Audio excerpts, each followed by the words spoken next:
할렐루야. 아멘. 오늘부터 이제 로마서를 묵상하면서 하나님께서 주시는 그 은혜를 우리 나누는 시간을 갖겠습니다. 로마서는 바울이 3차 전도 여행이 거의 끝나갈 그 무렵인 BC 55년에서 56년에 고린도 교회에서 기록하여 이 로마 제국의 수도인 로마에 있는 성도들에게 보낸 편지입니다.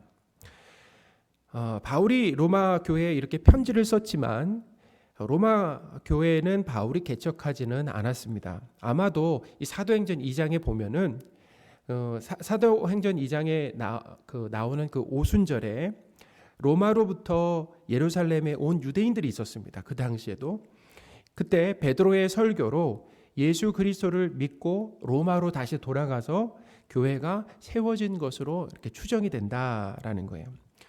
그래서 로마 교회의 이 구성원은 유대인 중에서 예수님을 믿은 그리스도인과 그리고 이제 유대인들은 이렇게 구분했습니다. 자신들을 유대인으로 생각했고 유대인 외에 누구라고 불렀어요?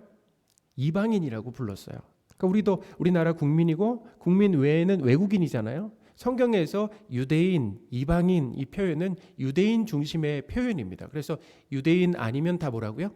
이방인이다라는 거예요. 그래서 로마 교회의 구성원은 유대인 중에 예수님을 믿은 그리스도인과 그리고 이방인 중에 예수님을 믿은 그리스도인들이었다. 그 중에서도 대부분 이방인 그리스도인들이었습니다.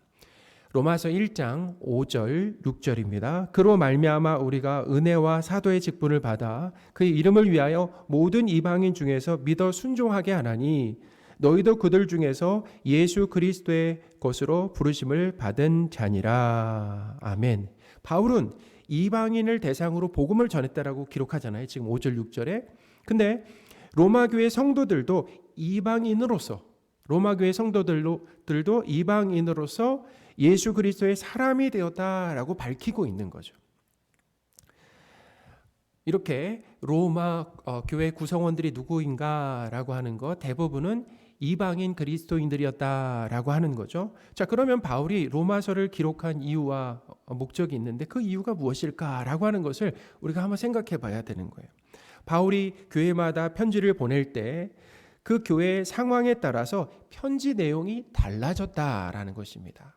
그러니까 예를 든다면 교회마다 문제가 있었는데 교리적인 문제가 발생할 수도 있고 윤리적인 문제가 발생할 수도 있고 그리고 기독교 박해가 심한 상황일 수도 있고 이단의 영향을 받을 수가 있는 거죠. 그러니까 그런 상황 가운데 어떻게 해요? 그런 상황에 맞는 편지 내용이다라는 거죠. 그 상황에 맞는 그래서 그 상황에 맞는 해결책을 제시해 주는 거죠. 그래서 교회마다 편지 내용이 다르다라는 거예요. 바울이 이 로마서를 기록한 이 목적이라고 하는 것은 로마 교회의 구성원인 누가 구성되어 있었어요? 유대인 그리스도인들과 이방인 그리스도인들 사이에 복음에 대한 그 종교적 갈등을 해결하기 위해서 로마서를 기록했다라는 여러 가지 이유가 있지만 이것이 중요한 이유다라는 거예요. 그래서 바울은 로마 교회에 하나님의 복음에 대해서 누구의 복음이요? 하나님의 복음에 대해서 자세하고 깊이 있게 반복적으로 설명을 하고 있다라는 것입니다. 자, 그래서 우리는 이 로마서를 통해서 복음의 핵심과 그리고 알맹이를 배울 수가 있다라는 거예요. 한번 생각해 보세요. 누군가 나에게 복음이 뭐야? 라고 물어보면 여러분 쉽게 대답하실 수 있겠습니까? 복음이 무엇이냐라고 하면은 우리가 쉽게 대답할 수 있는가? 오늘 설교 말씀을 듣는다라고 한다면 앞으로 로마서 설교를 듣는다라고 한다면은 이 복음이 무엇인가라고 하는 것을 우리가 확실히 알 수 있다라는 것입니다. 자, 먼저 이 복음이라는 단어의 의미를 한번 살펴보겠습니다. 복음은 뭐냐면 쉽게 말하면 좋은 소식이라는 거예요. 좋은 소식이다라는 거예요. 예수님 당시 로마 제국의 이 지배하에 있었을 때 복음이라고 하는 것은 뭐냐면 전쟁의 승리를 말합니다. 전쟁이 승리했을 때 그것이 복음이죠. 좋은 소식이죠. 또 새로운 로마 황제의 이 등극에 대한 소식이 복음이다라는 거예요. 그것이 어떻게 복음이 되냐면 당시 로마 황제는 신의 아들로 불려졌다라는 거예요. 신의 아들로 불려졌고 새로운 황제로 인하여서 로마의 속국, 그러니까 로마가 지배하고 있는 그런 나라들이 얻게 될 평화와 이 번영이 있음을 알리기 위해서 그것이 복음이다라고 했다라는 거예요. 그 황제가 등극함으로 다스림으로 인해서 뭘 가져온다고요?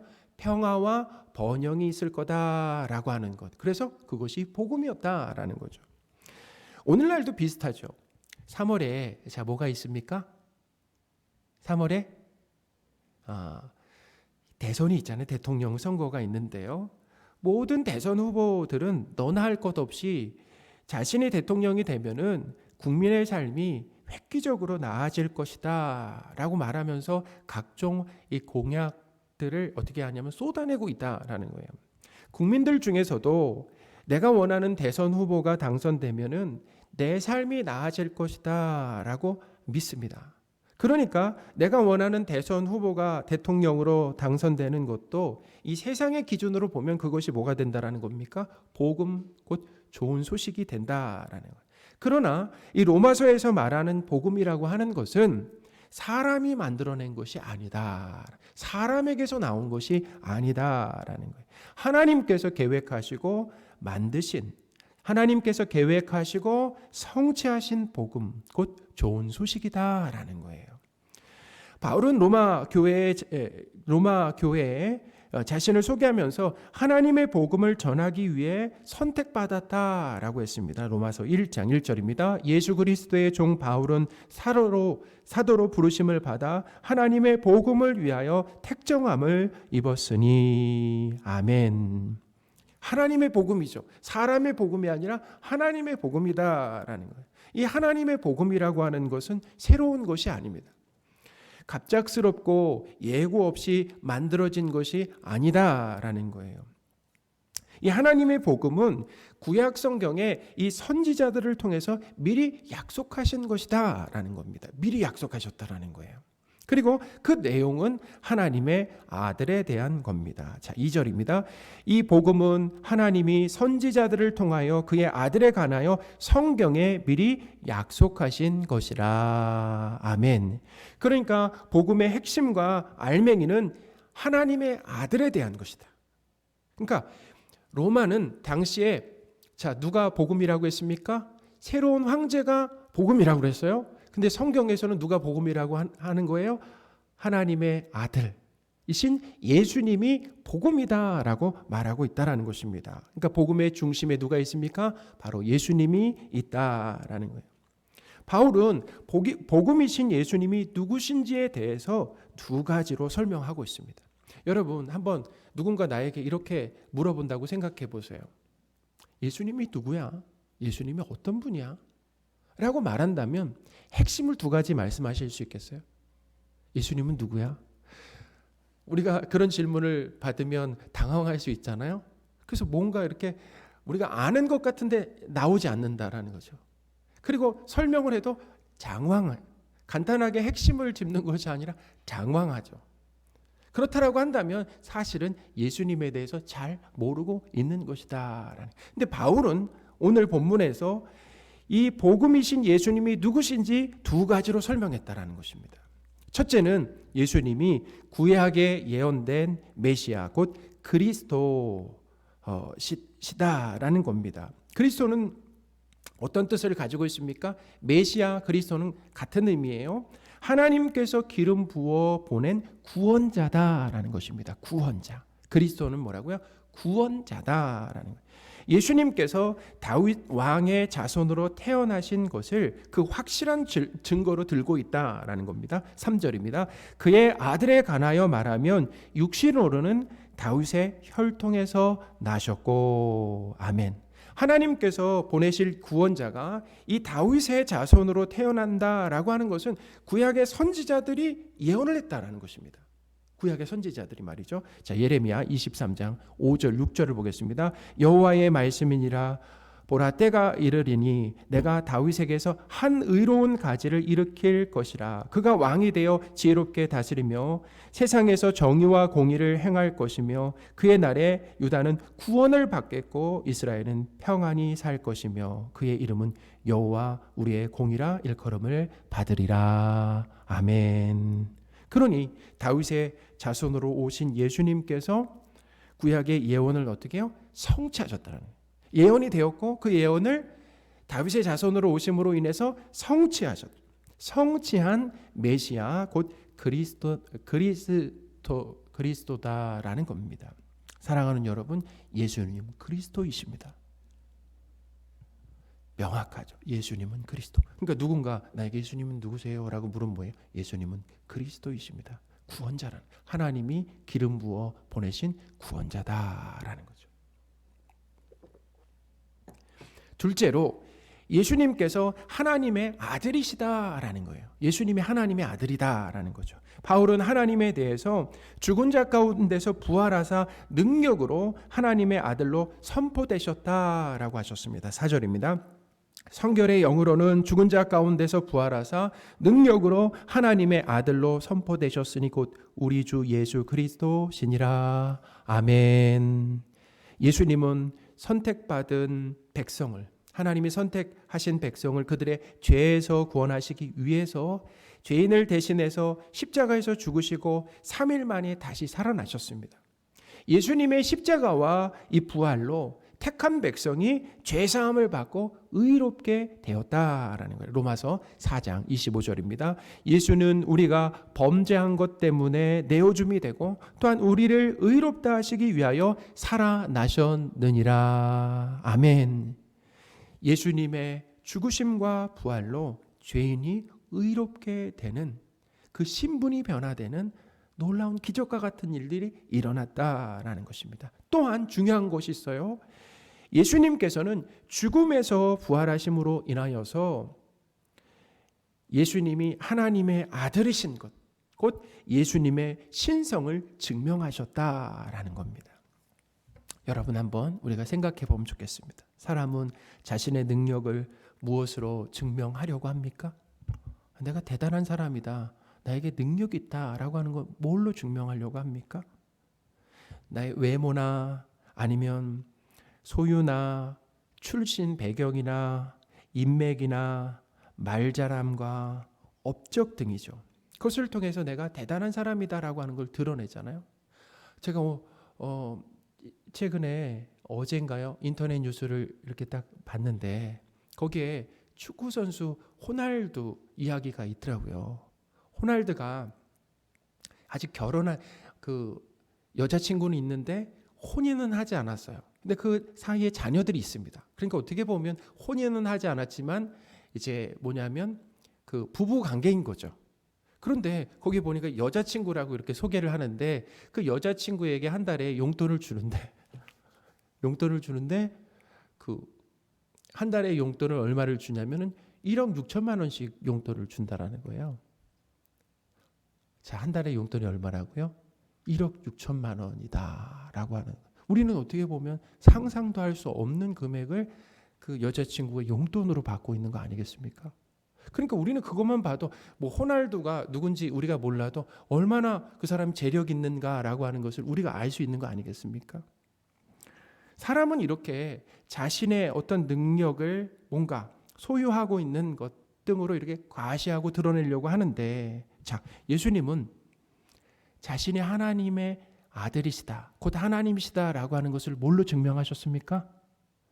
사람은 도저히 따라할 수 없는 것으로 증명하셨는데 그것이 바로 뭐냐면 죽음에서 부활하시는 것으로 예수님이 하나님의 아들이시다라고 하는 것을 증명하셨다라는 거예요. 그건 도저히 사람으로서는 어느 누구도 따라할 수가 없는 거죠. 예수님만, 하나님이신 예수님만 하실 수 있는 거 아니겠습니까? 사람은 누구든 죽음 앞에 뭐예요? 무력하잖아요. 죽음을 이길 수 있는 사람은 아무도 없다라는 거죠. 그러니까 우리는 죽음 앞에 우리 자신이 하나님이 아니라 피조물인 사람이다라고 하는 것을 알게 된다라는 거죠. 예수님이 하나님의 아들이시다라고 하는 것은 예수님이 하나님이시다라는 것입니다. 그래서 바울은 예수님께 주라는 호칭을 붙였습니다. 주라는 호칭이에요. 이 주라는 호칭은 뭐냐면 구약의 여호와 하나님과 같은 의미를 지닌 신약의 표현이다라는 거예요. 구약의 여호와 하나님이라고 했는데 여호와 하나님이라고 했는데 이 같은 의미를 지녔다라는 거예요. 주라고 하는 것이 헬라어로 큐리오스입니다. 큐리오스. 이 의미가 같다라는 거예요. 하나님이라는 거예요. 주는 하나님이다라는 거예요. 사랑하는 성도 여러분, 예수님은 주님이십니다. 자, 주님이라는 표현이 뭐라고요? 예수님은 하나님이시다라는 거예요. 그러니 복음의 내용은 예수님이 하나님의 아들 그리스도다라는 겁니다. 예수님이 누구라고요? 하나님의 아들 그리스도다라는. 그러니까 간단하게 표현하면 뭘까요? 주 예수 그리스도다라는 거죠. 주 예수 그리스도. 그래서 예수를 기준으로 앞에 있는 주는 하나님이시라는 겁니다. 예수를 기준으로 뒤에 있는 호칭 그리스도는 그분이 구원자다라고 하는 거죠. 예수님이 하나님이시고 구원자라고 하는 것을 아는 것에 머물러서는 안 됩니다. 예수님이 우리 하나님이시고 우리 구원자라고 하는 것을 믿는 것이 필요하다라는 거예요. 그래서 바울은 예수님 뭐라고 불렀습니까? 우리 주 예수 그리스도다라고 불렀다라는 거예요. 우리 주라는 거죠. 우리 주 예수 그리스도다라고 불렀어요. 바울은 예수님을 하나님과 구원자로 전하고 믿어 순종하게 하는 사역자로 부름을 받았다라고 했습니다. 5절입니다. 그로 말미암아 우리가 은혜와 사도의 직분을 받아 그의 이름을 위하여 모든 이방인 중에서 믿어 순종하게 하나니. 아멘. 자, 그런데 예수님을 믿는다라고 하는 것은 우리의 뜻과 결정으로 되는 것이 아닙니다. 믿음은 성경에서 반복해서 가르쳐 주는 것처럼 값없이 주시는 하나님의 선물이다라는 거예요. 에베소서 2장 8절입니다. 너희는 그 은혜에 의하여 믿음으로 말미암아 구원을 받았으니 이것은 너희에게서 난 것이 아니요 하나님의 선물이라. 아멘.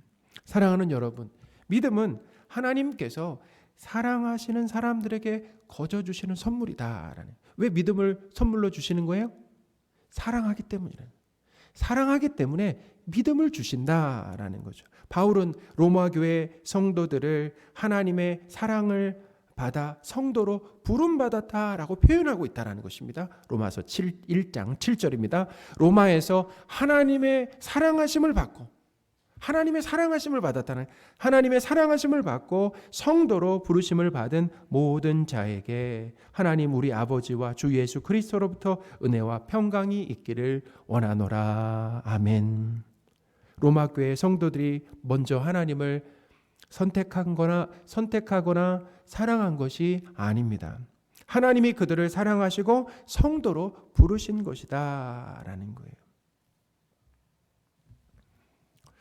예수님을 우리의 하나님과 우리의 구원자로 믿는 것은 내 뜻과 결정의 결과가 아니다라는 거죠.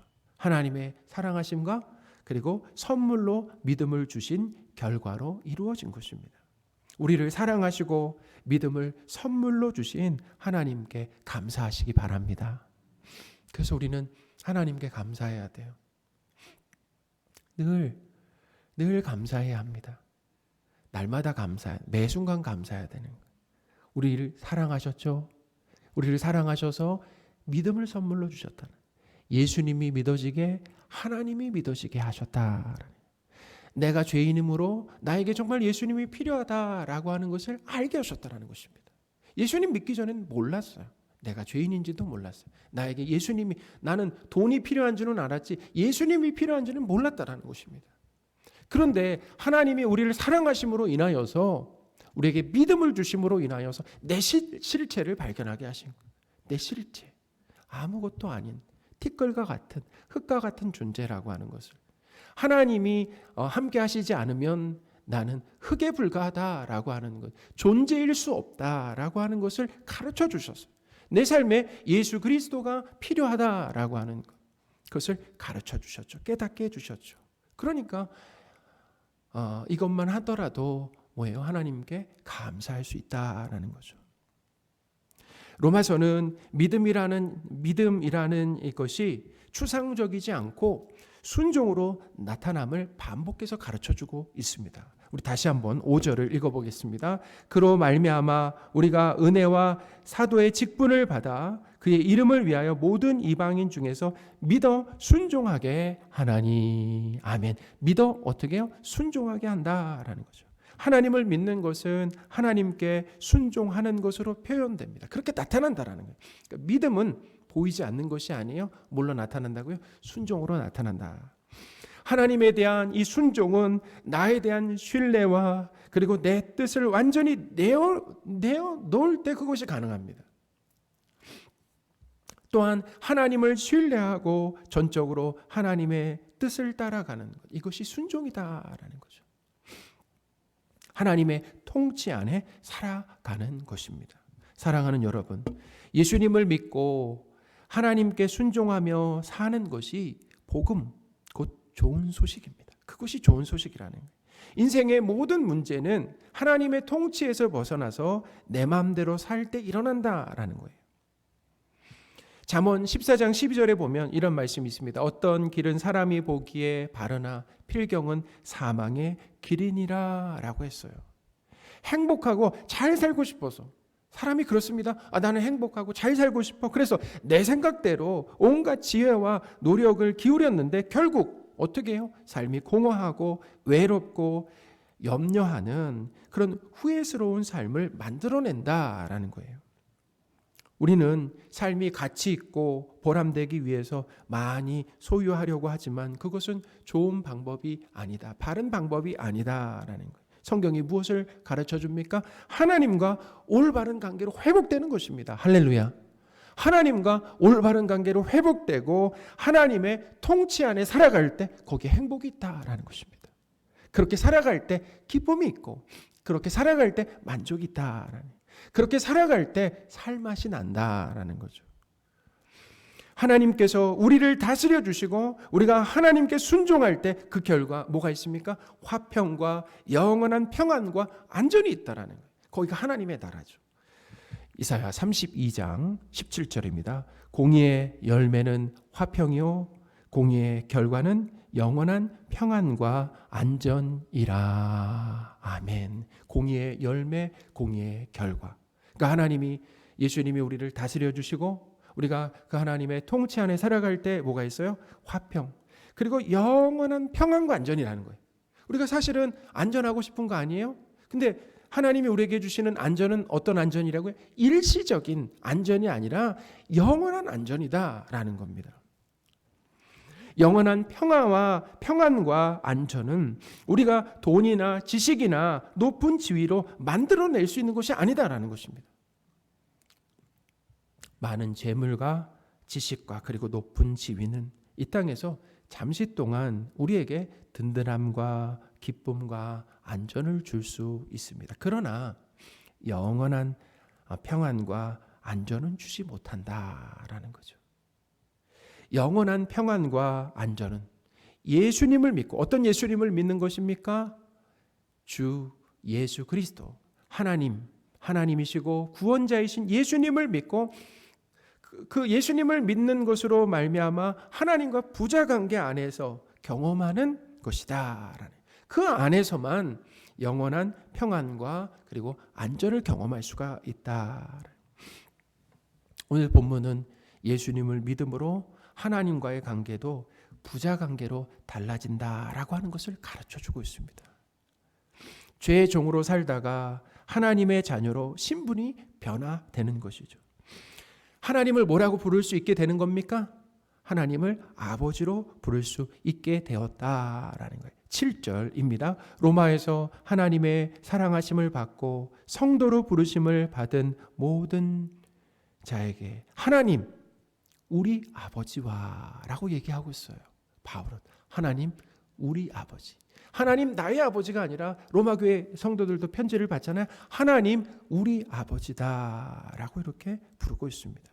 우리는 마치 야생마와 그리고 독불 장군처럼 살며 누구의 통제를 받지 않고 살아왔다라는 거예요. 그런 우리가 하나님과 올바른 관계로 회복되어서 이제는 하나님께서 다스려 주신다라고 하는 것, 이것이 바로 뭐냐면 복음, 곧 좋은 소식이다라는 거예요. 이사야 52장 7절입니다. 좋은 소식을 전하며 평화를 공포하며 복된 좋은 소식을 가져오며 구원을 공포하며 시온을 향하여 이르기를 내 하나님이 통치하신다 하는 자의 산을 넘는 발이 어찌 그리 아름다운가. 아멘. 좋은 소식, 복된 좋은 소식이 뭐라고요? 내 하나님이 통치하신다라는, 내 하나님이 통치하신다라는 거죠. 말씀을 정리하겠습니다. 바울이 로마 교회에 전하는 이 하나님의 복음은 사람에게서 나온 것이 아닙니다. 하나님께서 계획하시고 성취하신 좋은 소식이다라는, 그 소식은 하나님의 아들 예수에 관한 것입니다. 예수님은 하나님이시고 그리스도 곧 구원자이십니다. 예수님을 우리 하나님과 구원자로 믿을 때 하나님의 통치에 순종하는 삶을 살게 된다라는 거죠. 그동안에는 하나님의 통치 밖에 살다가 이제는 하나님의 통치 안에 살게 된다. 하나님의 백성으로 살게 된다라는 거죠. 하나님께서 다스려 주시고 하나님의 통치에 순종하는 삶에 영원한 평안과 안전이 있음을 믿으시기 바랍니다. 하나님을 아버지로 부르는 신분의 변화도 일어났다. 죄인인 우리에게, 마귀의 종으로 살았던 우리가 이제는 하나님의 자녀가 되는 그런 신분의 변화도 얻게 되었다. 자, 누구로 인하여? 예수님을 믿음으로 인하여서 그런 변화가 일어났다. 이 기적과 같은 변화가 복음이신 곧 주 예수님을 믿음으로 오는 겁니다. 예수님을 우리 하나님과 구원자로 믿는 복을 선물로 주신 하나님께 감사와 찬양을 드리시는 저와 여러분들이 되셨으면 좋겠습니다. 아멘.